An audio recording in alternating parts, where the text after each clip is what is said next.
ng bayan, maasahan anumang panahon.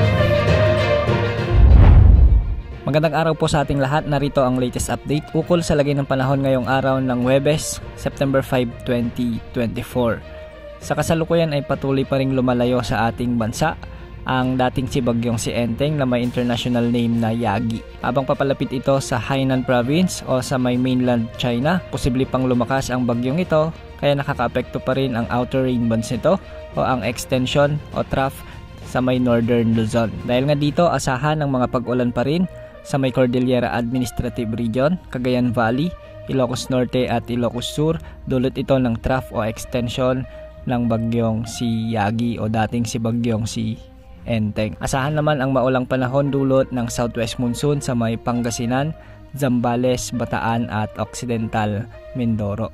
Ang mga lugar na ito ay makakaranas ng heavy to intense rains o katumbas ng 100 to 200 mm na mga pag-ulan, kaya posible ang mga pagbaha at pagguho ng lupa. Makakaranas naman ng katamtaman hanggang sa malalakas na pag-ulan ang Northern Palawan kasama na ang Calamian, Cuyo at Cagayancillo Islands, Metro Manila, Cavite, Batangas, Rizal, Laguna, Bulacan, Pampanga, Tarlac at Nueva Ecija. Ang mga lugar na ito ay posible ring makaranas ng 50 to 100 mm na mga pag-ulan ngayong araw, kaya posible pa rin ang mga pagbaha at pagguho ng lupa, lalo na yung mga lugar na ilang araw nang inuulan. Ang pag-iral ng habagat ay posible pang maranasan hanggang sa weekend, ngunit hindi na ito kasing lakas ngayong araw, kaya asahan pa rin ang maulap na kalangitan pagsapit ng weekend. Samantala sa nalalabing bahagi ng ating bansa sa Visayas, asahan naman ang mga localized thunderstorms sa may eastern part ng Visayas at ilang bahagi ng Mindanao, lalo na sa Sorsogon, Zamboanga Peninsula, Northern Mindanao at ang ilang bahagi ng Davao Region. Mga lugar na ito ay makakaranas ng kalat-kalat na pag-ulan, lalo na pagsapit ng hapon at gabi. Samantala, ayon naman sa inilabas na Tropical Cyclone Threat Potential Forecast ng Pag-asa, 3 bagong bagyo ang posibleng mabuo sa silangan ng ating Area of Responsibility at ang isa dito ay posibleng pumasok sa ating Area of Responsibility. Ang una dito ay ang potensyal na sama ng panahon na mabubuo sa hilagang silangan ng ating bansa.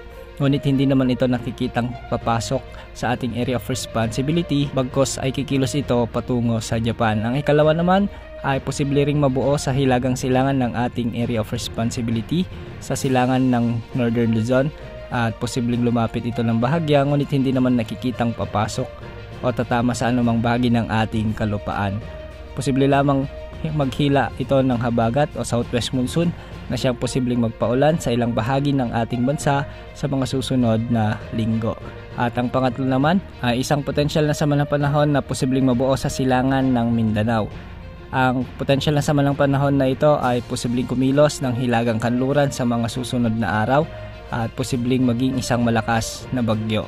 Sa ngayon, hindi naman nakikitang tatama o lalapit sa anumang bahagi ng ating kalupaan, ngunit posible ring manghila o manghatak ng habagat sa susunod na linggo. Kung makikita natin sa ating animation o outlook mula sa ginagamit nating wind model, ay may kalakasan ang bagyong ito, kaya sa ngayon pa lang ay maganda at magantabay sa mga susunod na updates. Yan ang update sa lagay ng panahon. Ito po ang weather update ng bayan, maasahan anumang panahon.